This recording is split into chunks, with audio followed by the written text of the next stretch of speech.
এই দুনিয়ার মুসিবত, দুনিয়ার বিপদ, এটা কোনো মুসিবত নয়, এটা কোনো বিপদও নয়।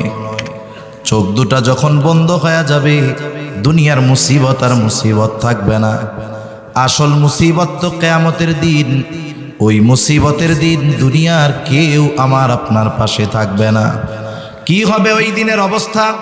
আল্লাহ তাআলা কোরআনুল কারীমের মধ্যে একটা চিত্র তুলে ধরে বলেন, ইয়াউমা ইয়াফিরুল মারউ মিন আখিহি ওয়া উম্মিহি ওয়া আবিহি ওয়া সাহিবাতিহি ওয়া বানিহি লিকুল্লি ইমরিইম মিনহুম ইয়াউমাইযিন শা'নুন ইউগনি। আল্লাহ তাআলা বলেন, কিয়ামতের দিন ভাই ভাইয়ের থেকে পলায়ন করবে। ওয়া উম্মিহি ওয়া আবিহি, পিতামাতার থেকে পলায়ন করবে। ওয়া সাহিবাতিহি ওয়া বানিহি, স্ত্রী সন্তানদের থেকে পলায়ন করবে। অথচ এই দুনিয়ায় একটা মানুষ মা বাবার চেহারা দেখলে অন্তর শীতল হয়ে যায়, সন্তানের বাবা ডাক শুনলে হৃদয়টা শীতল হয়ে যায়, স্ত্রী সন্তানের চেহারা দেখলে চক্ষু দুইটা শীতলতা লাভ করে। কিন্তু কিয়ামতের দিন কেউ কারো সাথে দেখা হোক এটা কামনা করবে না। প্রত্যেকটা মানুষ নিজের চিন্তায় বিভোর থাকবে, সকলেই চিন্তিত থাকবে। আমার আপনার নবীজিও সেই দিন চিন্তিত থাকবে। সবাই চিন্তিত থাকবে নিজের জন্য, আর নবীজি চিন্তিত থাকবেন তার উম্মতের নাজাতের জন্য। সেই দিন মানুষেরা এমনটাও আল্লাহ তাআলার কাছে বলবে, আল্লাহ, সারা দুনিয়ার সব মানুষকে জাহান্নামে দিয়ে হলেও আপনি আমাকে মাফ করে দেন। সেই দিন সকলে নিজের নাজাতের চিন্তা করবে, নিজে বাঁচার চিন্তা করবে। আর ওই দিন নবী কি করবে? একবার নবীজি দৌড়ায় চলে যাবেন হাউজে কাউসারের কাছে। না জানি তার কোনো উম্মত পানি পানে মাহরুম হয়ে যায়। আবার দৌড়ায় চলে যাবেন পুলসরাতের কাছে। না জানি কোনো উম্মত পুল পাড়ি দিতে ব্যর্থ হয়ে যায়। আবার দৌড়ায় চলে যাবেন জাহান্নামের কাছে। না জানি কোনো উম্মতকে জাহান্নামে দিয়ে দেওয়া হয়। আবার একবার চলে যাবেন মিজানের কাছে। না জানি কোনো উম্মত ওজনে ধরা পড়ে যায়। আবার যখন সুপারিশ করার দরকার আল্লাহ তাআলার কাছে, সে বারবার উম্মতের জন্য সুপারিশ করতে থাকবে। সব নবী সবাই জান্নাত অভিমুখে রওনা হয়ে যাবে, জান্নাতের দোরগোড়ায় পৌঁছায়া যাবে। জান্নাতের দরওয়াজা বন্ধ। জিজ্ঞাসা করা হবে, কি ব্যাপার, জান্নাতের দরজা খোলো না কেন? জান্নাতের পাহারাদারেরা জবাব দিবে, যিনি আসলে খোলা হবে তিনি আসেন নাই। কে সে? বলে মুহাম্মাদুর রাসূলুল্লাহ সাল্লাল্লাহু আলাইহি ওয়াসাল্লাম। কোথায় তিনি? হাসরের ময়দানে উম্মতের নাজাতের চিন্তায় চিন্তিত। নবী ততক্ষণ পর্যন্ত জান্নাত অভিমুখে রওনা হবেন না ততক্ষণ না তার ওই উম্মত, যার মধ্যে যারা পরিমাণ ঈমান ছিল, তার ব্যাপারেও যতক্ষণ না আল্লাহ তাআলার পক্ষ থেকে জান্নাতের নিশ্চয়তা নবী পাবেন, ততক্ষণ পর্যন্ত নবী নিজে জান্নাতের উদ্দেশ্যে রওনা হবে না। আল্লাহুম্মা বারিক আলা মুহাম্মাদিন ওয়া আলা আলি মুহাম্মাদ কামা বারাকতা আলা ইব্রাহিম ওয়া আলা আলি ইব্রাহিম ইন্নাকা হামিদুম মাজিদ। বালাগাল উলা বিকামালিহি কাশাফাদ দুজা বিজামালিহি হাসুনাত জামিউ খিসালিহি সাল্লু আলাইহি ওয়া আলিহি। আল্লাহর মুহাব্বতে আমরা জবান খুলে একটু জিকির করি, লা ইলাহা ইল্লাল্লাহ, লা ইলাহা ইল্লাল্লাহ, লা ইলাহা ইল্লাল্লাহ, লা ইলাহা ইল্লাল্লাহ, লা ইলাহা ইল্লাল্লাহ, লা ইলাহা ইল্লাল্লাহ মুহাম্মাদুর রাসূলুল্লাহ সাল্লাল্লাহু আলাইহি ওয়াসাল্লাম। আজকের এই মোবারক মাহফিলের সম্মানিত শ্রদ্ধেয় সভাপতি, আমন্ত্রিত উলামায়ে কেরাম, সামনে উপস্থিত মুরব্বিয়ানে কেরাম, সমবয়সী যুবক বন্ধু, স্নেহের ছোট ভাই এবং পর্দার অন্তরালে অবস্থানরতা সম্মানিতা শ্রদ্ধেয়া মা ও বোন, দয়াময় আল্লাহ রাব্বুল আলামিনের দরবারে অগণিত শুকর যে মহান মালিক আমাদের হায়াতে বরকত দিয়ে সুস্থ রেখে বিজ্ঞ উলামায়ে কেরামের জবান থেকে বহুত গুরুত্বপূর্ণ কথা শ্রবণ করবার, আমাকেও আপনাদের খেদমতে কিছু কথা বলার সুযোগ যেই মহান মালিক দান করেছেন, সে মহান মালিককে খুশি করার জন্য মোহাব্বতের সাথে জবান খুলে অন্তর থেকে আমরা একবার কালিমাতুশ শুকর পাঠ করি, আলহামদুলিল্লাহ। অগণিত দুরুদ ও সালাম সৈয়দুল আম্বিয়া, আশরাফুল আম্বিয়া, খাতামুল আম্বিয়া, ইমামুল মুরসালিন, রহমাতুল লিল আলামিন, মুহাম্মাদুর রাসূলুল্লাহ সাল্লাল্লাহু আলাইহি ওয়াসাল্লামের উপর। আমার আগে চট্টগ্রামের দুইজন পর্শিয়ান আলেম এবং ওয়াইজ আলোচনা করেছেন। মাগরিবের পরে করেছেন বিজ্ঞ আলেমে দ্বীন হযরত মাওলানা ইসমাইল খান সাহেব। আমার আগে আলোচনা করেছেন, বর্তমান সময়ে বললে ভুল হবে না, চট্টগ্রাম সহ দক্ষিণ চট্টগ্রামের যত দক্ষিণ আছে, দক্ষিণ দিকে গোটা চট্টগ্রামের সবচাইতে জননন্দিত সুমিষ্টভাষী ওয়াইজ হযরত মাওলানা আব্দুল্লাহ আল মারুফ সাহেব, বারাকাল্লাহু ফি হায়াতি। সকলে বলি আমিন। আল্লাহ তাআলা মাতৃভাষার মধ্যে একটা সৌন্দর্য দান করছে। যেই এলাকার মানুষ দেখবেন সেই এলাকার ভাষা তার মুখেই সুন্দর লাগে। আমরা যদি ঢাকার মানুষ এসে আপনাদের ভাষা শিখে আপনাদের সাথে বলি, ওই ভাষার মধ্যে ওই মাধুর্যতা খুঁজে পাওয়া যাবে না যেমনি আপনাদের ভাষার ভিতরে যেই মাধুর্যতা পাওয়া যাবে। এটা স্বাভাবিক বিষয়। আমাদের অনেক পরিচিত জন আছে, হযরতের বয়ান না বুঝলেও শুনতে মজা লাগে, এর জন্য শুনে। অনেক সময় শুনে না মানুষ এরকম, এদেশের সব বাঙালি কি হিন্দি বুঝে? কথা বলে না, বুঝে হিন্দি? সবাই বুঝে না। ইংরেজি বুঝে না। এরপরেও দেখবেন একজন রিক্সাওয়ালা মানুষ যে সারা জীবনে লেখাপড়া করে নাই, কানের মধ্যে দুইটা ইয়ারফোন লাগায় দিছে আর এরকম করে। দেখেন নাই আপনারা এরকম করে যে? এখন ওরে একজন জিজ্ঞাসা করে, কিরে পাগলের মতো লাফাস কেন? গান শুনতেছি, গান। এখন ও ক লিখতে কলম ভাঙে, মানে নিজের নামই লিখতে পারে না। এখন আর একজনে কয়, কি শুনতেছস দেখি তো। এবার কানে দিয়ে দেখে ইংরেজি গান শুনতেছে। এটা তো নিঃসন্দেহে গোনার কাজ, কিন্তু আমি যেই জিনিসটা বুঝাইতে চাই যে দেখেন, এই গান শুনতেছে একটা গোনার কাজ, কি গাইতেছে কি বলতেছে ও কিন্তু কিছুই বুঝে না, এরপরেও ওইটার দ্বারা সে প্রভাবিত হচ্ছে। ঠিক কিনা বলেন? সেজন্য কিছু বিষয় আছে, আমার অনেক পরিচিত জন আছে, ভাইয়ের ওয়াজ শুনে এখন আমি যদি জিজ্ঞাসা করি যে কি ভাই কি কয় বুঝো, কয় বুঝি না কিন্তু ভাল লাগে শুনতে। বুঝি না কিন্তু শুনতে কি লাগে? ভালো লাগে। আর আপনারা তো শুনেন, বুঝেন, এই জন্য বেশি ভালোও লাগে, মজাও লাগে। দোয়া করি আল্লাহ তাআলা ভাইয়ের সুস্থতা, ইলম, জবান সব কিছুর মধ্যে বেশি বেশি বরকত দান করেন। সকলে বলি আমিন। আমি আপনাদের খেদমতে পবিত্র কোরআনুল কারীমের সূরা তাওবা থেকে একটা আয়াত তিলাওয়াত করেছি ও রাসূল আকরাম সাল্লাল্লাহু আলাইহি ওয়াসাল্লামের অগণিত হাদিস থেকে একটা হাদিস পাঠ করেছি। আল্লাহ তাআলার কাছে তৌফিক চাই, অল্প সময়ের মধ্যে আল্লাহ তাআলা কিছু কথা আমাকে আপনাদের খেদমতে বলার তৌফিক দেন, যে কথাগুলো আমাদের সবার দুনিয়া এবং আখিরাতের জন্য কল্যাণকর হয়। সকলে বলি আমিন।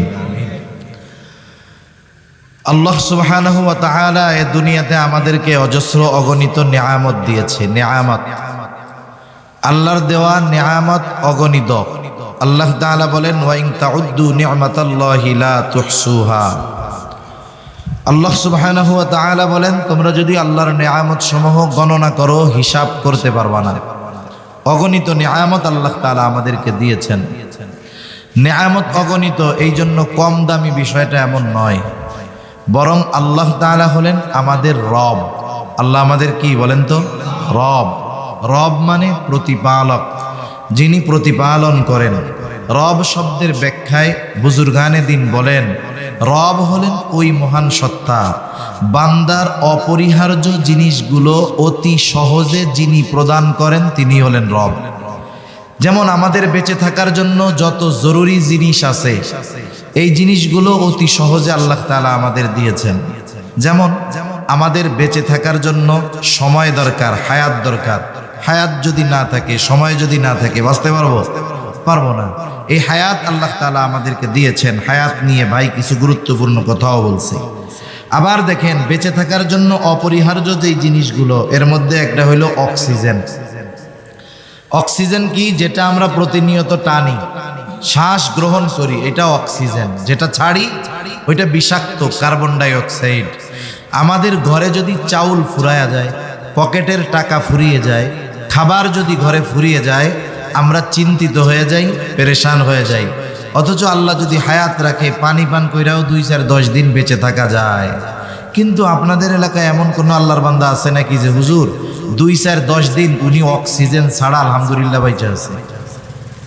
আছে আপনাদের এলাকায়? গোটা দুনিয়ায় 2-1 জন পাওয়া যাবে। অথচ দেখেন, পকেটে টাকা কমে গেলে টেনশন আসে, ঘরে চাউল কমে গেলে টেনশন আসে, খাবার তরকারি সবজি বাজার ঘরে কম থাকলে টেনশন আসে। কিন্তু কোনোদিন আমি আপনি রাতের বেলা শুয়ে এই চিন্তা করি না যে এখন তো অক্সিজেন পাইতেছি, সকালে যদি না পাই তাহলে তো আর বেঁচে থাকতে পারবো না। এ চিন্তা আমাদের করা লাগে? কেন লাগে না বা কেন করি না? ওই মহান সত্তা এই নিয়ামত এত বেশি আর এত সহজে দিছে যে এটা নিয়ে আমাদের কোনো চিন্তা করা লাগে না। এটা দামি একটা নিয়ামত। তবে দামি দামি নিয়ামতগুলোর মধ্যে অন্যতম এবং সবচাইতে দামি নিয়ামত হলো ঈমান। ঈমান হলো সবচাইতে দামি নিয়ামত।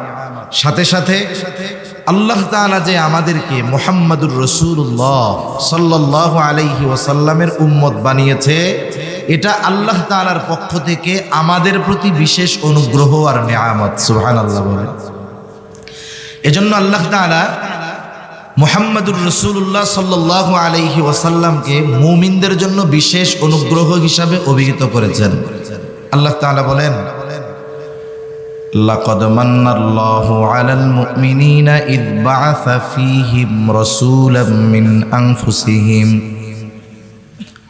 আল্লাহ তাআলা বলেন, লাকাদ মান্নাল্লাহু আলাল মুমিনিন, মুমিনদের উপর আল্লাহ তাআলার বিশেষ অনুগ্রহ যে ইয বাআসা ফীহিম রাসূলাম মিন আনফুসিহিম, তিনি তাদের মধ্য থেকে তাদের জন্য একজন রাসূল প্রেরণ করেছেন। এইখানে অনেক লম্বা কথা বলার ছিল, কিন্তু আমি যেহেতু অন্য বিষয় নিয়ে কথা বলবো এজন্য এদিকে আর যাব না। আল্লাহ তাআলা বললেন, মুমিনদের মধ্য থেকে মুমিনদের জন্য একজন রাসূল প্রেরণ করেছেন। এটা মুমিনদের জন্য বিশেষ অনুগ্রহ। আল্লাহ তাআলা যদিও নবীজিকে মুমিনদের জন্য বিশেষ অনুগ্রহ হিসাবে অভিহিত করেছেন, কিন্তু এই নবীর কারণে গোটা সৃষ্টি জগতের সব মানুষ, সব মাখলুক উপকৃত হয়েছে। এই জন্য আল্লাহ তাআলা আমার আপনার নবীজিকে রহমাতুল লিল আলামিন হিসাবে অভিহিত করেছেন। পবিত্র কোরআনুল কারীমের সর্বাধিক পাঠিত যেই সূরা, সেই সূরার নাম হলো সূরা ফাতিহা। এমন একটা সূরা যেই সূরা প্রত্যেক নামাজের প্রতি রাকাতে লাগে। ইমামের পেছনে যখন পড়ি, ইমামের কেরাত, মুসল্লির কেরাত, একা যখন পড়ি, নিজে পড়ি, সূরা ফাতিহা জামাতে পড়ি আর একাকি পড়ি, প্রত্যেক নামাজের প্রতি রাকাতে সূরাটা লাগে। এবং ওই সূরাটা সবচাইতে গুরুত্বপূর্ণ ইবাদত, ঈমানের পরে হলো নামাজ। ওই গুরুত্বপূর্ণ ইবাদতের প্রতি রাকাতে পড়াকে অপরিহার্য করে দেওয়া হয়েছে। এই সূরার শুরুতেই আমরা বলি আলহামদুলিল্লাহি রাব্বিল আলামিন। সকল প্রশংসা আল্লাহর জন্য। বলে কে? আল্লাহ। বলে রব্বুল আলামিন। আল্লাহ তাআলা হলেন জগৎ সমূহের রব, জগৎ সমূহের প্রতিপালক। আলম এক বচন, আলামিন বহু বচন। আলম এক বচন, আলামিন বহু বচন।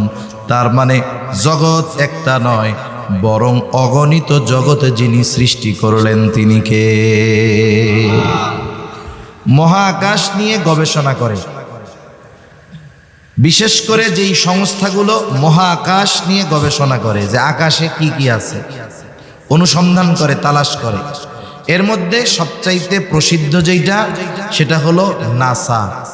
আর আমাদের দেশে একটা আছে, এটার নাম হলো স্পারসো, মহাকাশ গবেষণা কেন্দ্র। কিন্তু আমাদের দেশ নাসার চাইতে অ্যাডভান্স। নাসা যেটা কল্পনাও করে নাই, আমাদের মহাকাশ গবেষণার কেন্দ্রে ওইটা অলরেডি চিন্তা ভাবনা করা হয়ে গেছে, আমরা অ্যাডভান্স আরো। কেন? আচ্ছা বলেন তো, আপনি যদি ডাক্তাররে ইঞ্জিনিয়ারিং এর দায়িত্ব দেন, ওই ডাক্তার কি ইঞ্জিনিয়ারিং বা ইঞ্জিনিয়ারের কাজ সে করতে পারবে? যত ভালো ডাক্তার হোক, সে কি ইঞ্জিনিয়ারের কাজ করতে পারবে? পারবে না। এখন মহাকাশ গবেষণার ক্ষেত্রে এমন ব্যক্তিকেই তো ওখানে দিতে হবে যিনি এই বিষয়ে পারদর্শী, ঠিক কিনা? আর আমাদের বাংলাদেশে যেই মহাকাশ গবেষণা আছে, ওইটার যিনি মহাপরিচালক তিনি একজন কৃষিবিদ। কৃষিবিদের কাজ উনি গবেষণা করেছেন যে ফসলগুলায় পোক ধরে, কি কাজ করলে ওই ফসলে আর পোকা ধরবে না, কি কি পদ্ধতি প্রয়োগ করলে জমিনে ফলন ভালো হবে, এই কাজ ওনার না? এবং আপনারা মাঝে মধ্যে শুনে থাকেন যে মঙ্গল গ্রহে মানুষের বসবাসের ব্যবস্থা করা হবে, মাঝে মধ্যে এরকম শুনেন না? মানুষ বসবাস করতে হলে যেখানে বসবাস করবে সেই জায়গায় খাবারের ব্যবস্থা করতে হবে না? খাবারের ব্যবস্থা যদি করতে হয় চাষাবাদ লাগবে না? এখন ওই মঙ্গল গ্রহে চাষাবাদ কারা করবে, এই চিন্তা কইরা বাংলাদেশে মহাকাশ গবেষণা কেন্দ্রে একজন কৃষিবিদকে নিয়োগ দেওয়া হয়ে গেছে। তাইলে নাসা অ্যাডভান্স নাকি আমরা অ্যাডভান্স?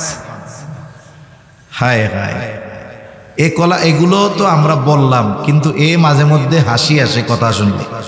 এখন গল্প একটা বলি, আমার গল্প মনে পড়ে গেল একটা। এখন 3 জন বন্ধু, কয় বন্ধু? একজন হলো 2 চোখেই দেখে না, একজন কি 2 চোখেই দেখে না, একেবারে অন্ধ। আর একজন বন্ধু এর 2টা পাই নাই। আর এক বন্ধু একেবারে মিসকিন ফকির, ওর কিছুই নাই। এখন 2-3 বন্ধু দুপুরবেলা এক জায়গায় বসে আছে। এখন ওই যে কানা, যে চোখে দেখে না, বুঝছেন, ও হঠাৎ করে কইতেছে, দেখ ভাই আকাশে না খুব তারা উঠছে। দুপুরবেলায় কি তারা দেখা যায়? যে অন্ধ, ও কোন সময় দিন রাত এই অনুভূতি অনেক সময় থাকে না। এখন এই কথা শুনা যার 2 ঠ্যাং নাই, 2 পা নাই, ও কইরা লাথি মাইরে একবারে ধরে ফেলায় দিল। এখন এই খবর শুনা ওই আর এক বন্ধু যে মিসকিন, ও কয়, দোস্ত মার লাথি, যত টাকা লাগে আমি দিব।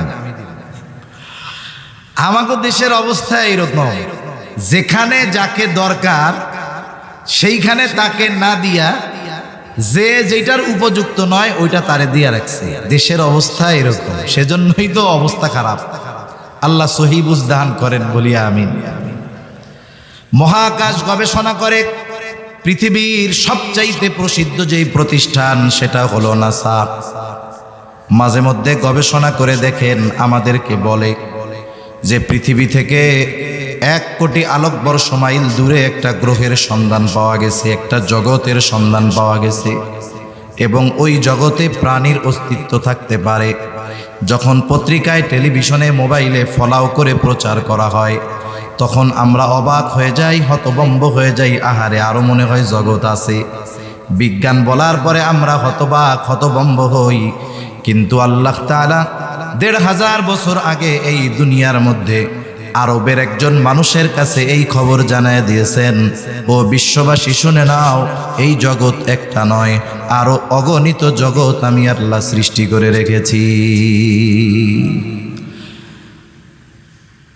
আল্লাহ রাব্বুল আলামিন হলেন সেই জগৎ সমূহের রব, প্রতিপালক।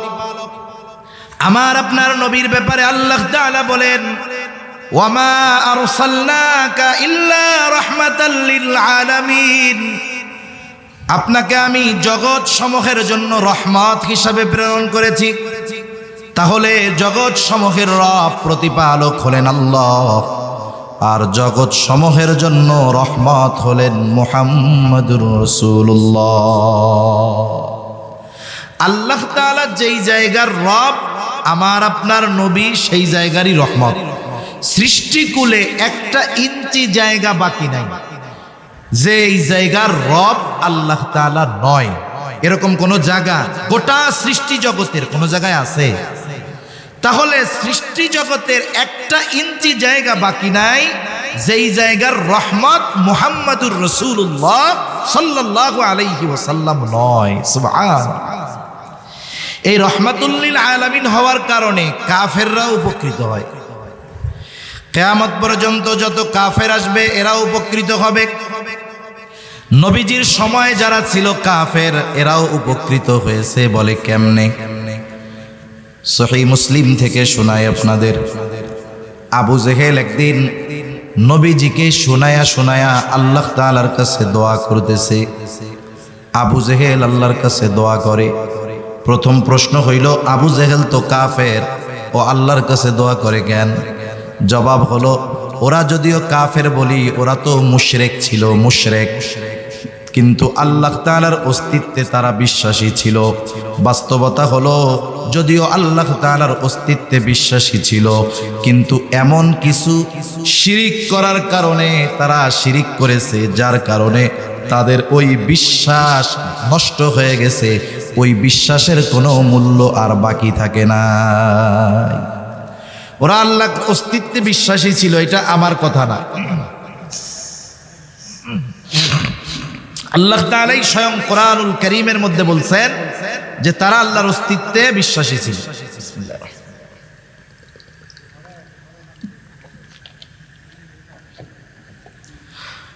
আল্লাহ তাআলা কোরআনুল কারীমের মধ্যে বলেন, ওয়ালাইন সাআলতাহুম মান খালাকাস সামাওয়াতি ওয়াল আরদা লায়াকুলুন্নাল্লাহ। আল্লাহ তাআলা বলেন, আপনি যদি মক্কার মুশরিকদেরকে জিজ্ঞাসা করেন, মান খালাকাস সামাওয়াতি ওয়াল আরদ, আসমান এবং জমিনের স্রষ্টা কে, আপনার প্রশ্নের জবাবে তারা কি বলবে? আল্লাহ তাআলা নিজেই জানায় দেন, দুইটা তাকিদ যোগ করে আল্লাহ তাআলা বলেন, লায়াকুলুন্নাল্লাহ, অবশ্যই অবশ্যই তারা বলবে আসমান এবং জমিনের স্রষ্টা হলেন আল্লাহ। এরপরে আল্লাহ তাআলা বলেন, আপনি যদি মক্কার মুশরিকদেরকে জিজ্ঞাসা করেন, মান নাযালা মিনাস সামাই মাআন ফাআহইয়া বিহিল আরদা বা'দা মাউতিহা, কে আসমান হতে পানি বর্ষণ করে, শুধু তাই না ওই বর্ষিত পানির দ্বারা কে মৃত জমিনকে পুনরায় পুনরুজ্জীবিত করে। এখন তো চাষাবাদের সিজনে যদি বৃষ্টি নাও হয়, কারেন্ট থাকলে হেভি পাওয়ারের মোটর দিয়ে পানি উত্তোলন করে পানির চাহিদা পূরণ করা হয়। অনেক সময় ডিজেল ইঞ্জিন স্যালো মেশিন দিয়ে করা হয়। একটা সময় মক্কার মুশরিকরাও আসমানওয়ালার আসমানি পানির জন্য অপেক্ষা করত, যে পানি বর্ষিত হবে, শুকনো ফেটে চৌচির হয়ে যাওয়া ফসল চাষাবাদের অনুপযুক্ত জমিনটা ফসল চাষাবাদের উপযুক্ত হয়ে উঠবে। নবীজিকে আল্লাহ তাআলা বলেন, আপনি যদি তাদের এই কথা জিজ্ঞাসা করেন, কে আসমান হতে পানি বর্ষণ করে, ওই পানির দ্বারা কে মৃত জমিনকে পুনরায় পুনরুজ্জীবিত করে, অর্থাৎ ফসল চাষাবাদের উৎপাদনের অনুপযুক্ত জমিনটাকে আসমানের পানি দ্বারা কে উপযুক্ত করে তোলে, ওরা ওদের দেবদেবীদের কথা বলবে না, কি বলবে? বলে লায়াকুলুন্নাল্লাহ, অবশ্যই অবশ্যই তারা বলবে এগুলো যিনি করেন তিনি কে? আল্লাহ তাআলাই করেন। এরপরে আল্লাহ তাআলা আর এক জায়গায় বলেন, ওয়ালাইন সাআলতাহুম মান খালাকাহুম লায়াকুলুন্নাল্লাহ, আপনি যদি তাদেরকে জিজ্ঞাসা করেন তাদের স্রষ্টাকে। আমাদের দেশ সহ গোটা দুনিয়ায় অনেক মানুষ আছে যারা স্রষ্টায় অবিশ্বাসী। তারা বলতে চায় এই পৃথিবী এমনিতেই সৃষ্টি হয়েছে, নাউজুবিল্লাহ গণ। তারা বলতে চায় যে স্রষ্টা বলে কিছু নাই। বিষয় হলো, অনেক সময় আছে একটা বিষয়ে অস্বীকার করার দ্বারা বাকি সব বিষয়ে অটোমেটিক অবিশ্বাস করা হয়ে যায়। কেউ যদি স্রষ্টাকে অবিশ্বাস করে, তাহলে স্রষ্টার যত সৃষ্টি আছে সবই অবিশ্বাস করা হয়ে যায়। জান্নাত, জাহান্নাম, পরকাল, আখিরাতে সব অবিশ্বাস হয়ে গেছে। নাস্তিক যারা, এরা বলে স্রষ্টা বলে কিছুই নাই, নাউজুবিল্লাহ। কিন্তু মক্কার মুশরিকরা এই কথা বলতো। আল্লাহ তাআলা বলেন, আপনি যদি তাদের জিজ্ঞাসা করেন মান খালাকাহুম, তাদেরকে কে সৃষ্টি করেছে, আল্লাহ তাআলাই জানায় দেন লা ইয়াকুলুন্নাল্লাহ, অবশ্যই অবশ্যই তারা বলবে আমাদের স্রষ্টা হলেন আল্লাহ। তাহলে মক্কার মুশরিকরা আল্লাহ তাআলার অস্তিত্বে বিশ্বাসী ছিল, এই সাক্ষ্য স্বয়ং আল্লাহ তাআলা দিয়েছেন। শুধু তাই না, আল্লাহ তাআলার কাছে আবু জেহেল দোয়া করতেছে। নবীজি এক হাদিসের মধ্যে বলেন আবু জেহেল আল্লাহ তাআলার কাছে দোয়া করেছে এবং আল্লাহ তাআলা আবু জেহেলের দোয়াও কবুল করেছে। বদরের দিন সকালবেলা যুদ্ধ শুরুর প্রারম্ভে আবু জেহেল আল্লাহ তাআলার কাছে দোয়া করতেছে, বলে আল্লাহ, আজকের এই দিনে যারা হকের উপরে আছে, সত্যের উপরে আছে, আপনি তাদেরকে বিজয় দান করবেন। নবীজি বলেন আল্লাহ তাআলা আবু জেহেলের দোয়া কবুল করেছে। বদরের দিন যারা হকের উপরে ছিল, সত্যের উপরে ছিল, আল্লাহ তাআলা তাদেরকে বিজয় দান করেছে। এখন দ্বিতীয় বিষয় আসেন, দোয়াটা করতেছে কি? নবীজিকে শোনায়া শোনায়া আল্লাহ তাআলার কাছে দোয়া করে, বলে আল্লাহ, আপনি যদি সত্যই এই কোরআন নাজিল করে থাকেন তাহলে আমাদের উপরে পাথর বর্ষণ করেন অথবা যন্ত্রণাদায়ক শাস্তি দেন। দোয়াটা কি করছে দেখছেন? কি দোয়া করছে? যে আপনি যদি সত্যই মুহাম্মদ সাল্লাল্লাহু আলাইহি ওয়াসাল্লামের উপরে কোরআন নাজিল করে থাকেন তাহলে আমাদের উপরে পাথর বর্ষণ করেন, নইলে যন্ত্রণাদায়ক শাস্তি দেন। প্রথম বিষয় হইল, অনেক সময় আছে আমি যদি আল্লাহ তাআলার কাছে কিছু চাই, পাবলিকরে শুনাইয়া আমার এই চাওয়ার দরকার আছে, আমি গোপনে নিবৃত্তে আল্লাহর কাছে বলতে পারি। আবু জেহেলও গোপনে গোপনে বলতে পারতো, আল্লাহ, আপনি কোরআন শরীফটা মুহাম্মাদের উপরে নাজিল করলেন, সত্যই যদি আপনিই নাজিল করে থাকেন তাইলে আমারে পাথর মেরে শেষ করে দেন। এখন কথা হইল, এটা নবীজিকে শোনায় শোনায় বলল কেন? আসলে আবু জেহেল মূলত যা বলতে চায়, মূলত আল্লাহকে বলতেছে যে আল্লাহ, আপনি লোক আর পান নাই, মুহাম্মদ এর সাথে তো লোকজন নাই, আমার পেছনে তো লোকজনের অভাব নাই, আমি তো মক্কার একজন নেতা, কত প্রভাব প্রতিপত্তি আমার, মক্কার মানুষ আমার কথায় উঠে আর বসে, আপনি লোকজন পান নাই আর আপনি মুহাম্মাদের কাছেই কোরআন নাজিল করলেন, আর সত্যিই যদি কইরা থাকেন তাইলে আমাকে পাথর মেরে শেষ করে দেন। এখন এটা নবীজিকে শোনায় কেন বলে? নবীজিকে শোনায় বলার কারণ হলো ও বুঝাইতে চায় বা বলতে চায় যে আসলে কোরআন নাজিলের উপযুক্ত আমি, ভুল করে আল্লাহ তোমার কাছে নাজিল করে ফেলছে। নাউজুবিল্লাহ কোন। আমাদের দেশে এরকম অনেক মানুষ আছে, মানুষের সাথে মানুষের শত্রুতা হওয়ার জন্য এখন কোনো ক্ষতি কারো করা লাগে না। আপনার একটু উন্নতি হবে, আল্লাহ তাআলা আপনাকে একটু ভালাই দিবে, দেখবেন পাশের অনেক মানুষ হিংসার বশীভূত হয়ে আপনার শত্রু হয়ে গেছে। ঠিক কিনা কোন? এরকম অনেক আছে। অনেক মানুষ হিংসায় পড়া এমনও বলে যে অমুকের ছেলে, ও বাবা এত বড় হুজুর হয়ে গেছে, অমুকের ছেলে এত বড় চাকরি বাকরি পাইছে, ও আল্লাহ, এই খবর শোনার আগে আমি মরলাম না কেন? এরকম বলা লোক তো আলহামদুলিল্লাহ আপনাদের এদিকে নাই। হিংসায় বলে না, এগুলো কি খবর শুনলাম, এটা শোনার আগে আমি মরলাম না কেন? এরকম বলে না অনেক, আরেকজনের বালাই দেখে। এখন বলেন তো, ওই টাইমে যদি আজরাইল আইসা বলে যে আপনার তো মরতে মন চায়, তাহলে আমার লগে চলেন, তখন কি কইব? যে আসলে তো মরতে চাই নাই, এমনি এমনি কইছি আর কি। আসলে আবু জেহেলও শাস্তি আসুক চায় না, কিন্তু নবীজিকে তিরস্কার করে শোনায়া শোনায়া আল্লাহ তাআলার কাছে এই কথা বলতেছে। আচ্ছা, আপনার একজন খুব ভালো বন্ধু আছে, আপনি নরম ধরম মানুষ, শরীফ মানুষ, ভদ্র মানুষ, আপনার একজন একেবারে খাঁটি একজন বন্ধু আছে। এখন আপনারা দুইজন গেছেন এক জায়গায়, এক লোক আপনার বন্ধু যে খুব শরীফ মানুষ, ভদ্র মানুষ, তাকে বেশি কথা বলতেছে। আমাদের সমাজে অনেক মানুষ আলহামদুলিল্লাহ এরকম আছে, ওই রহমানের বান্দার গুণ তার মধ্যে আছে। ওয়াইদা খাতাবাহুমুল জাহিলুনা ক্বালু সালামা, জাহেলরা যখন তাদেরকে উদ্দেশ্য করে কিছু বলে তারা চুপ থাকে, বলে সালাম সালাম। এখন ওই আপনার বন্ধু যিনি ভদ্র, ওরে একজন বেশি কথা বলতেছে আর উনি চুপ করে বসে আছে, কিছু কয় না, মাথা নিচের দিক দিয়া চুপ করে আছে, কিছু বলে না। ওনার কষ্ট লাগতেছে কথাটায়, কিন্তু কিছু বলতেছে না। এরকম লোক কিছু আছে না? এখন পাশে আপনি বন্ধু, আপনার তো পাওয়ার অন্যরকম, আপনি তখন কি করবেন?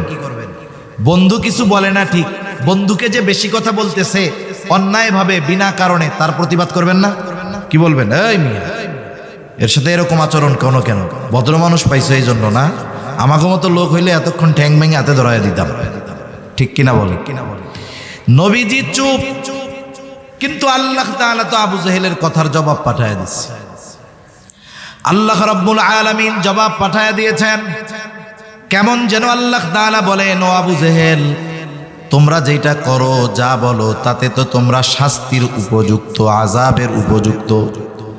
এখন কথা হইল, কেন তোমাদেরকে আযাব দেওয়া হয় না? আল্লাহ তাআলা নবীজিকে জানায় দেন, ওয়ামা কানাল্লাহু লিয়ুআযিবাহুম ওয়া আনতা ফীহিম। আপনি যতক্ষণ তাদের মাঝে আছেন, আমি ততক্ষণ তাদেরকে কোনো আযাব দিব না। এখন কথা হইল, নবীজিকে কষ্ট দেয়, নবী আছে, নবীর উপস্থিতিতে কেন তাদেরকে শাস্তি দেওয়া হবে না? প্রথম বিষয়, অতীতের ইতিহাসে যত নবীর উম্মতদেরকে শাস্তি দেওয়া হয়েছে, প্রথমত আমার আপনার নবীর আগে যত নবী দুনিয়ায় এসেছে, গোটা সৃষ্টি জগতের জন্য কেউ নবী হন নাই। প্রত্যেকটা নবীর নবুয়াতির একটা এরিয়া ছিল, এলাকা ছিল। কেউ ছিলেন এলাকা ভিত্তিক নবী, কেউ ছিলেন কোনো দেশের নবী। যখন কোনো উম্মত অবাধ্যতার চূড়ান্ত পর্যায়ে পৌঁছায়া যাইত, আল্লাহ তাআলা যদি আযাব দিতে চাইতেন, ওই এলাকার যেই নবী তাকে আগে সরায়া নিতেন, এরপরে আল্লাহ তাআলা ওই জায়গায় আযাব দিতেন। কারণ একজন নবীর উপস্থিতিতে ওই নবীর নবুয়াতির এরিয়ার ভিতরে আযাব আল্লাহ তাআলা দিবেন না, আগে তাদেরকে নিরাপদে সরায় নেবেন। এখন বলেন তো, আমার আপনার নবীজির নবুয়াতির পরিব্যাপ্তি কোনো এলাকাব্যাপী? আমার আপনার নবীজির নবুয়াতির পরিব্যাপ্তি গোটা সৃষ্টি জগৎ।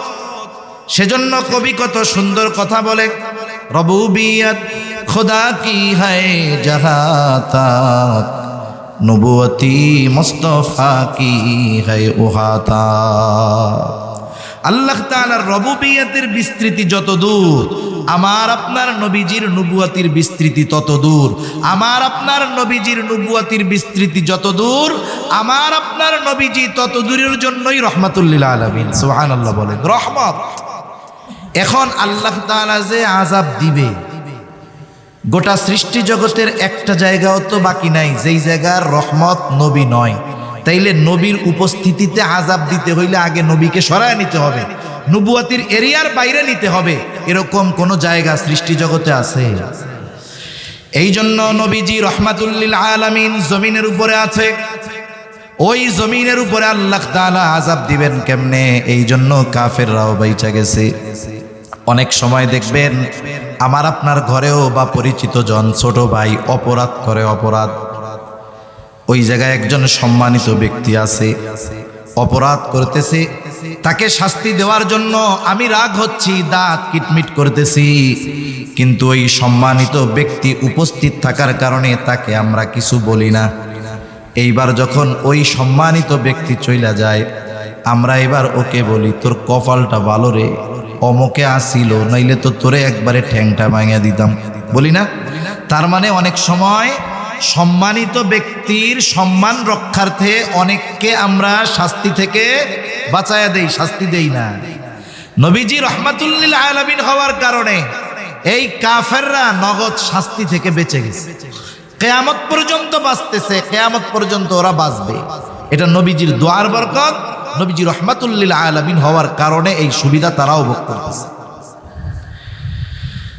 তাহলে কাফেররা যেই নবীর দ্বারা উপকৃত হয়, হচ্ছে কিয়ামত পর্যন্ত হবে। সেই নবী তার উম্মতের ব্যাপারে কেমন ছিলেন? গোটা সৃষ্টি জগতের সব উম্মতের জন্য তার মায়া, বিশেষ করে মুমিনদের জন্য তো স্পেশাল মায়া। হাদিসের মধ্যে আসছে, আব্দুল্লাহ ইবনে আমর ইবনুল আস রাদিয়াল্লাহু তাআলা আনহু থেকে তিনি বলেন, মজলিসের মধ্যে অনেক সাহাবা একরাম বসা, নবীজি হঠাৎ করে কোরআন থেকে তিলাওয়াত করতেছেন। তিনি বলেন, আন্নান নবী সাল্লাল্লাহু আলাইহি ওয়াসাল্লাম তাআলা মা কওলাল্লাহি আযজা ওয়া জাল্লা ফি ইব্রাহিম আলাইহিস সালাম। নবীজি সাল্লাল্লাহু আলাইহি ওয়াসাল্লাম তিলাওয়াত করলেন যা আল্লাহ তাআলা ইব্রাহিম আলাইহিস সালামের ব্যাপারে নাজিল করেছেন। কি নাজিল করেছেন? আল্লাহ পবিত্র কোরআনুল কারীমের সূরা ইব্রাহিম 13তম পারা 19 নম্বর পৃষ্ঠার শুরুতেই আল্লাহ তাআলা বলেন, রব্বি ইন্নাহুন্না আযলালনা কাসীরাম মিনান নাস ফামান তাবিআনি ফাইন্নাহু মিন্নি ওয়ামান আসানি ফাইন্নাকা গফুরুর রহিম। ইব্রাহিম আলাইহিস সালাতু ওয়াস সালাম তার গুনাহগার উম্মতের জন্য আল্লাহ তাআলার কাছে দোয়া করতেছে, বলে রব্বি ইন্নাহুন্না আযলালনা কাসীরাম মিনান নাস, ও আমার রব, এই প্রতিমাগুলো, এই মূর্তিগুলা অধিকাংশ মানুষকে পথভ্রষ্ট করে ফেলছে, পথচ্যুত করে ফেলেছে। ফামান তাবিআনি ফাইন্নাহু মিন্নি, তবে যারা আমার আনুগত্য করেছে তারা তো আমার দলভুক্ত। কিন্তু ইব্রাহিম আলাইহিস সালামের সব উম্মত তো মূর্তি পূজা ছাড়ে নাই। উম্মত মুমিন হোক আর কাফের হোক, সকল ধরনের উম্মতের উপরে প্রত্যেকটা নবীর মায়া মোহাব্বত ভালোবাসা আছে না নাই? প্রত্যেকটা নবী তার উম্মতকে ভালোবাসে, উম্মত ভালো হোক আর মন্দ। বরং অনেক সময়তে এমন হয় ভালোটার চাইতে খারাপটার জন্য চিন্তা আরো বেশি হয়, ঠিক না? অনেকের ঘরে এরকম আছে না, 3-4টা ছেলে, 2টা ছেলে খুব ভালো, দিনদার, মুত্তাকি, পরহেজগার, নামাজি, আর একটা খুব খারাপ, কথা শোনে না, মানুষের সাথে মারামারি করে, যত ধরনের অপরাধ আছে সব করে। এখন বলেন তো, মা বাবা কি ভালো দুইটার জন্য চিন্তা করে বেশি না খারাপটার জন্য চিন্তা করে বেশি? আল্লাহ তাআলার কাছে যখনই দোয়া করে, বলে আল্লাহ, আমার এই ছোট ছেলেটাও যদি ভালো হয়ে যাইতো, ওকে যদি ভালো দেইখা মরতে পারতাম, মইরাও শান্তি পাইতাম। তাহলে সন্তান যত খারাপ হয়, ওই সন্তানের জন্য মা বাবার পেরেশানি, চিন্তা, দোয়া তত বেশি হয়। এখন যদি বলি এই সন্তান তো খারাপ, এরে কেন বাদ দিয়া দেয় না, এরে কেন দূরে ঠেলে দেয় না? বলে হুজুর, ঠেলবে কেমনে দূরে, এটা তো সন্তান। মোহাব্বতের কারণে এই খারাপ সন্তানটাকেও দূরে ফালায় না।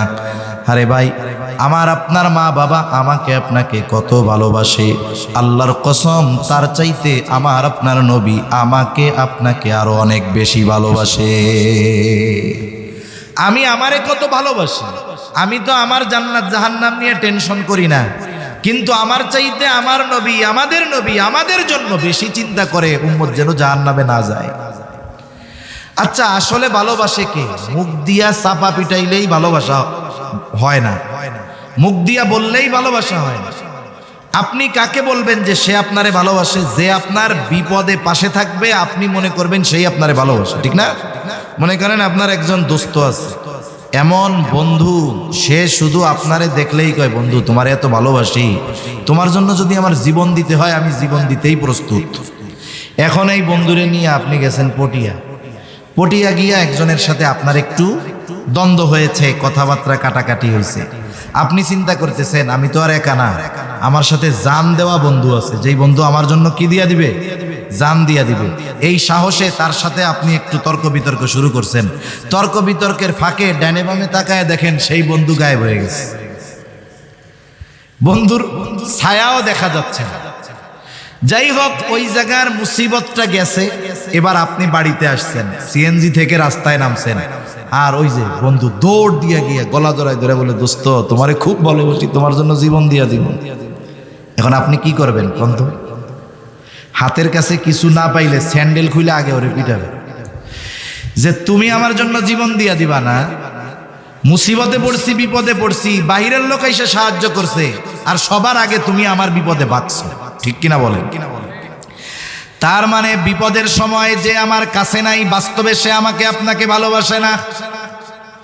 আল্লাহর কসম করে বললে ভুল হবে না, এই দুনিয়ার মুসিবত, দুনিয়ার বিপদ, এটা কোনো মুসিবত নয়, এটা কোনো বিপদও নয়। চোখ দুটা যখন বন্ধ হয়ে যাবে, দুনিয়ার মুসিবত আর মুসিবত থাকবে না। আসল মুসিবত তো কিয়ামতের দিন। ওই মুসিবতের দিন দুনিয়ার কেউ আমার আপনার পাশে থাকবে না। কি হবে ওই দিনের অবস্থা?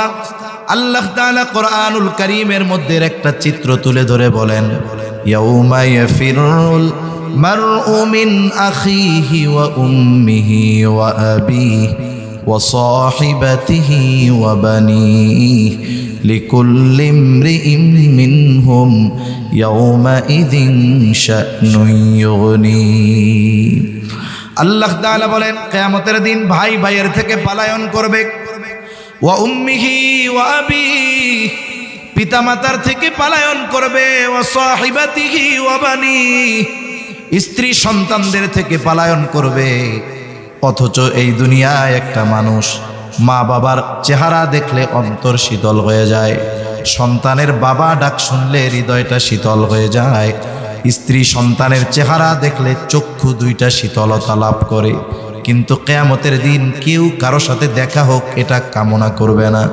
প্রত্যেকটা মানুষ নিজের চিন্তায় বিভোর থাকবে, সকলেই চিন্তিত থাকবে। আমার আপনার নবীজিও সেই দিন চিন্তিত থাকবে। সবাই চিন্তিত থাকবে নিজের জন্য, আর নবীজি চিন্তিত থাকবেন তার উম্মতের নাজাতের জন্য। সেই দিন মানুষেরা এমনটাও আল্লাহ তাআলার কাছে বলবে, আল্লাহ, সারা দুনিয়ার সব মানুষকে জাহান্নামে দিয়ে হলেও আপনি আমাকে মাফ করে দেন। সেই দিন সকলে নিজের নাজাতের চিন্তা করবে, নিজে বাঁচার চিন্তা করবে। আর ওই দিন নবী কি করবে? একবার নবীজি দৌড়ায় চলে যাবেন হাউজে কাউসারের কাছে, না জানি তার কোনো উম্মত পানি পানে মাহরুম হয়ে যায়। আবার দৌড়ায় চলে যাবেন পুলসরাতের কাছে, না জানি কোনো উম্মত পুল পাড়ি দিতে ব্যর্থ হয়ে যায়।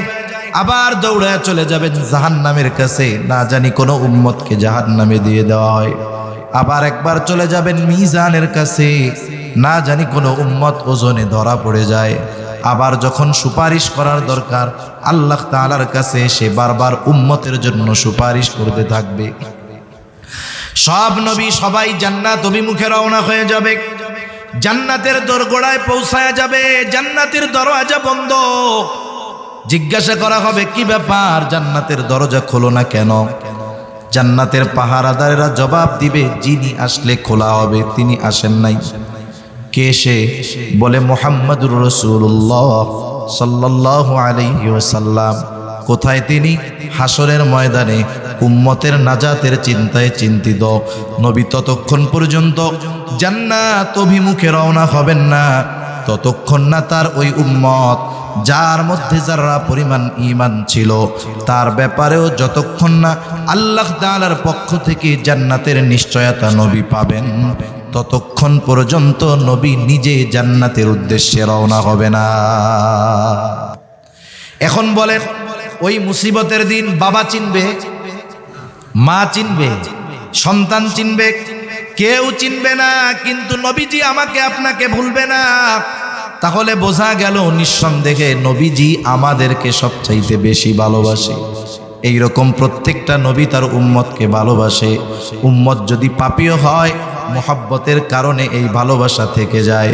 ইব্রাহিম আলাইহিস সালাম উম্মতের প্রতি ওই মুহাব্বতের দাবি নিয়ে আল্লাহ তাআলার কাছে বলতেছে, ওয়া মান আসানি ফাইন্নাকা গফুরুর রহিম। ইব্রাহিম আলাইহিস সালাম বলে, আর যে আমার আনুগত্য করে নাই সেও তো আমার উম্মত। ইব্রাহিম আলাইহিস সালাম মূলত এই কথা বলতে চায়, আপনি তো গফুর, আপনি তো রহিম, আপনি তো অতিশয় দয়ালু, পরম দয়ালু, আপনি তো ক্ষমাশীল। আপনি যদি চান আমার এই গুনাহগার বান্দাগুলারে উম্মতগুলাকেও মাফ করে দিতে পারেন। সুবহানাল্লাহ। মূলত এই দোয়া করতেছে, কারণ একই কথা ব্যক্তি স্থান পরিবর্তনের কারণে বাক্যবিন্যাস শব্দবিন্যাসের পরিবর্তন ঘটে কি ঘটে না? মনে করেন আমি যদি একজন ছোট মানুষকে এই কথা বলি, মসজিদে নামাজ পড়তেছে, ফ্যান চলতেছে, ছোট মানুষ যে আমার বয়সে ছোট, আমি বের হয়ে যাচ্ছি, ও ছাড়া মসজিদে আর কেউ নাই, ছোট মানুষ, ওরে আমি বললাম, এই শোনো, বের হওয়ার সময় তুমি ফ্যানটা বন্ধ করে বের হবা। উদ্দেশ্য কি? বের হওয়ার সময় কি বন্ধ করে বের হবে? ফ্যান বন্ধ করে। এখন ওই জায়গায় যদি ছোট না হয়ে আমার চেয়ে বড় হয়, মুরব্বী হয়, তারে যদি আমি বলি যে বের হওয়ার সময় ফ্যান বন্ধ করে বের হবা, একই কথা ছোটর বেলায় খাটবে, বড়র বেলায় কি এটা খাটবে? এটা বেয়াদবি হয়ে যাবে না? এখন মুরব্বীরে কেমনে বলবো? চাচা যদি হয়, চাচা বের হওয়ার সময় ফ্যানটা বন্ধ করে বের হইলে ভালো হয়। কথা বললাম এই, কিন্তু উদ্দেশ্য কি? যে ফ্যানটা বন্ধ করে দিয়েন। ইব্রাহিম আলাইহিস সালাতু ওয়াস সালাম সরাসরি বলতেছেন আল্লাহ মাফ করে দেন, কিন্তু যা বলতেছে তাতে কি বোঝা যায় যে আল্লাহ আপনি তো গফুর, আপনি তো রহিম, যারা আমার আনুগত্য করে নাই তারা তো আমারও উম্মত, আমারই উম্মত, আল্লাহ আপনি মাফ করে দিয়েন। সুবহানাল্লাহ।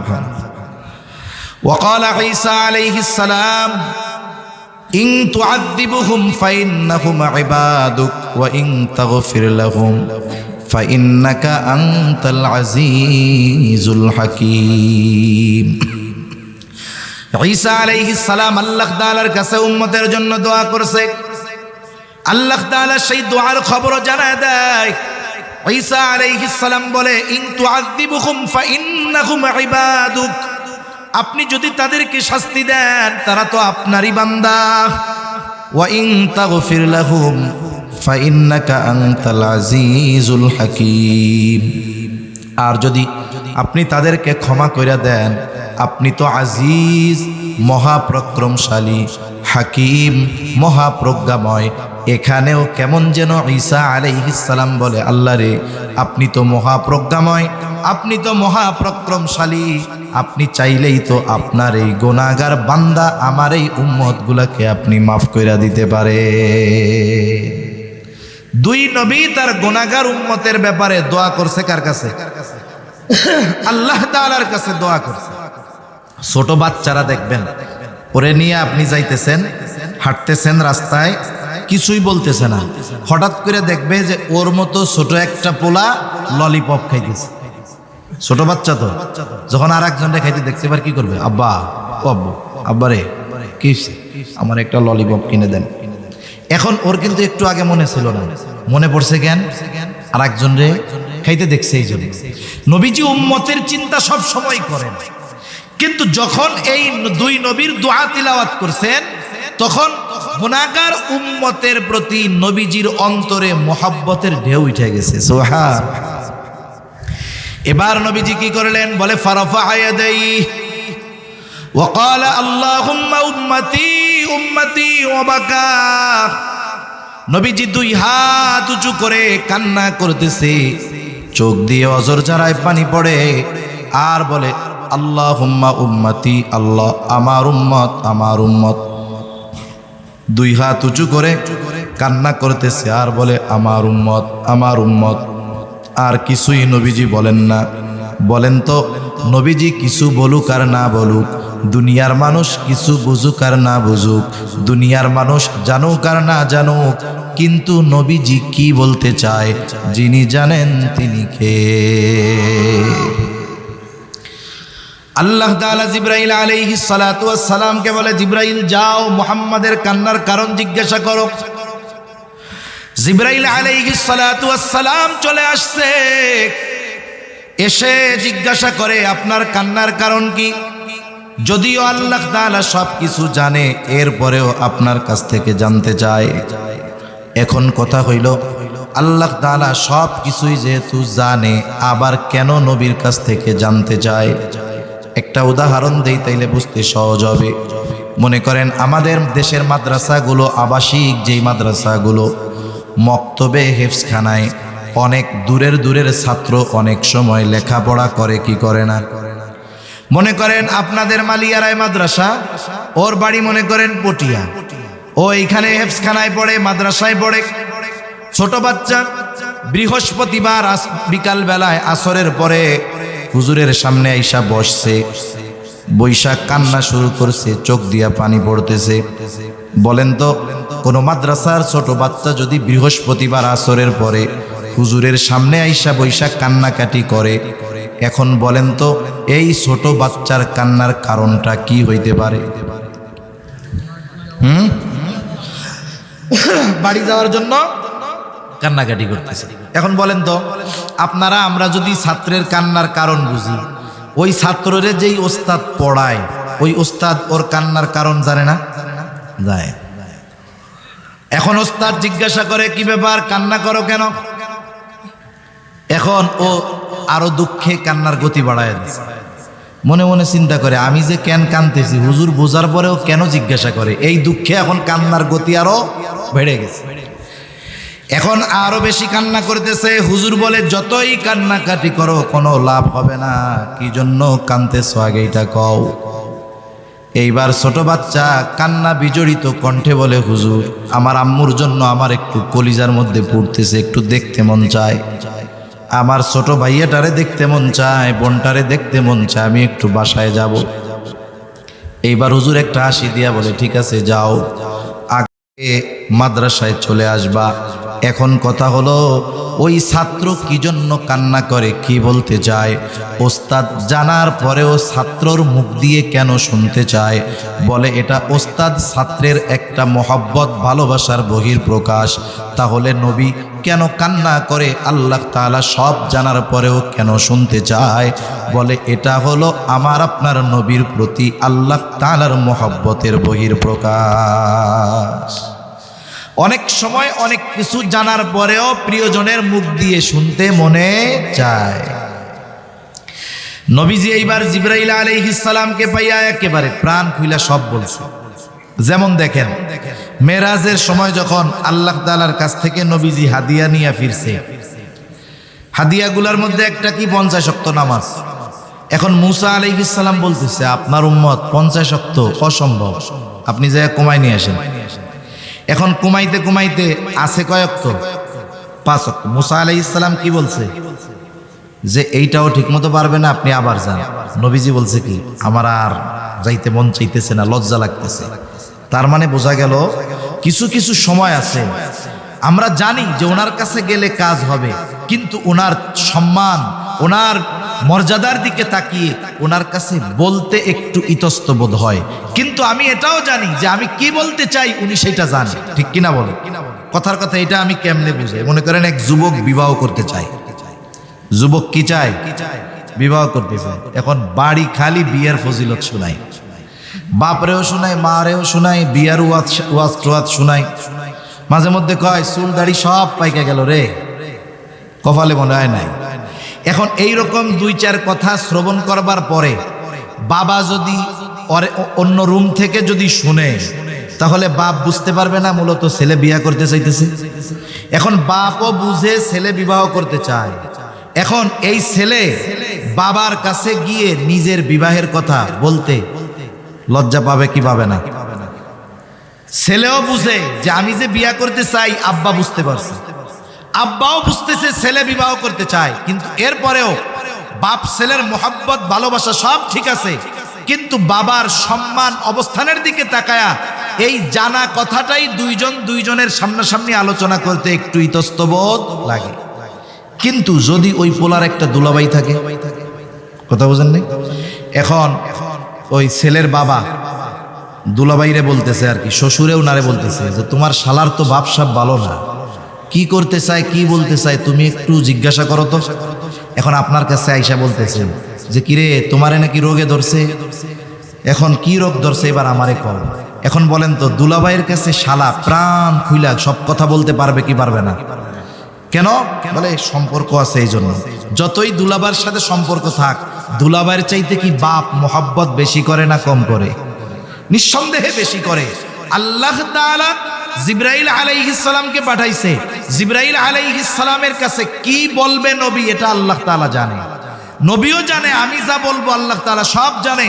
কিন্তু জিবরাইলের সাথে তো নবীজির এমন একটা সম্পর্ক যে কথাটা অন্তর থেকে মন খুইলা প্রাণ খুইলা সব এনার কাছে বলা যাবে। সব কথা জিবরাইল আলাইহিস সালামের কাছে বলছে। জিবরাইল আলাইহিস সালাতু ওয়াস সালাম আল্লাহ তাআলার কাছে গিয়ে বলে, আল্লাহ আপনার হাবিবের কান্নার কারণ হইল তার উম্মতের চিন্তায় তিনি কান্না করেন। আল্লাহ তাআলা সব কথার জবাব এক কথা দিয়ে জানায় দিলেন যে যাও মুহাম্মদকে গিয়ে জানায় দাও আমি অচিরেই তাকে তার উম্মতের ব্যাপারে সন্তুষ্ট করব, আমি তাকে তার উম্মতের ব্যাপারে অসন্তুষ্ট করব না। সেই জন্য নবীজি যখনই সুযোগ পাইতেন উম্মতের ব্যাপারে আল্লাহ তাআলার কাছে বলতেন। মেরাজে গেছেন, নিজের জন্য নিজের পরিবারের জন্য বলেন নাই, ওইখানে গিয়েও আমার আপনার নবী আমাদেরকে ভুলে যান নাই। এই নবীর উম্মতের প্রতি এমন দরদ, উম্মতের দ্বারা আঘাতপ্রাপ্ত হওয়ার পরেও তাদের ব্যাপারে তিনি বরদোয়া করেন নাই। তায়েফের ঘটনা এটা আমাদের সকলের জানা আছে। তায়েফের মানুষেরাও নবীজিকে পাথর দিয়ে এমন ভাবে আঘাত করেছে, নবীজিকে যেই পাথরগুলো দিয়ে আঘাত করেছে ওগুলো ছোট ছোট ছিল না, বড় বড় ছিল, ধারালো ছিল, চোখা ছিল। যখন ওই ধারালো পাথর, চোখা পাথর নবীজির গায়ে আঘাত করেছে, গায়ের মধ্যে ক্ষত হয়েছে, রক্ত বের হওয়া শুরু হয়ে গেছে। রক্ত বেয়ে বেয়ে পড়ে শরীরের পোশাক ভিজে গেছে। এবার গা বেয়ে বেয়ে, পা বেয়ে বেয়ে রক্ত জুতার মধ্যে ঢুকে ওই রক্ত শুকায়া জুতা নবীজির পায়ের সাথে আটকে গেছে। সারাদিন নবীজি দাওয়াত দিয়েছেন, এই ক্লান্ত দেহ নিয়ে, রক্তাক্ত দেহ নিয়ে নবীজি পড়ন্ত বিকালে আঙ্গুর বাগানের পাশে একটু বিশ্রাম নিচ্ছে। জিবরাইল আলাইহিস সালাতু ওয়াস সালাম হাজির, এসে বলে, ইয়া রাসূলুল্লাহ, এই কওম আপনার সাথে কেমন আচরণ করেছে আপনার মালিক সব জানে। আমার সাথে নতুন একজন ফেরেশতা এসেছে যে ইতিপূর্বে কখনো আসে নাই। নবীজি বলেন, ওই ফেরেশতা আমার কাছে আসলো, আমাকে সালাম দেওয়ার পরে বলে, ইয়া রাসূলুল্লাহ, এই কওম আপনার সাথে কেমন আচরণ করেছে আপনার মালিক সব জানেন, সব দেখেছেন। তিনি আমাকে আপনার আদেশ পালন করার জন্য পাঠিয়েছে। আপনি যদি আমাকে আদেশ দেন, আপনি যদি আমাকে নির্দেশ দেন, তাহলে দুই পাহাড় দিয়ে এদেরকে এমনভাবে পিষে দেওয়া হবে, এদের কোনো অস্তিত্ব থাকবে না। এখানে যে একটা জনবসতি ছিল, জনপদ ছিল, একেবারে অস্তিত্বহীন হয়ে যাবে। আপনি যদি শুধু আদেশ দেন, দুই পাহাড় দিয়ে এদেরকে পিষে দেওয়া হবে। এই কথা বলবার পর নবীজি একটু আরাম করতেছিলেন, এবার নবীজি উঠে বসলেন। এই ফেরেশতার কথার জবাবে নবীজি কি বলেন? নবীজি বললেন, বাল আরজু আই ইয়াখরুজাল্লাহু মিন আসলাবিহিম মান ইয়াবুদুল্লাহ ওয়াহদাহু ওয়া লা ইউশরিকু বিহি শাইআ।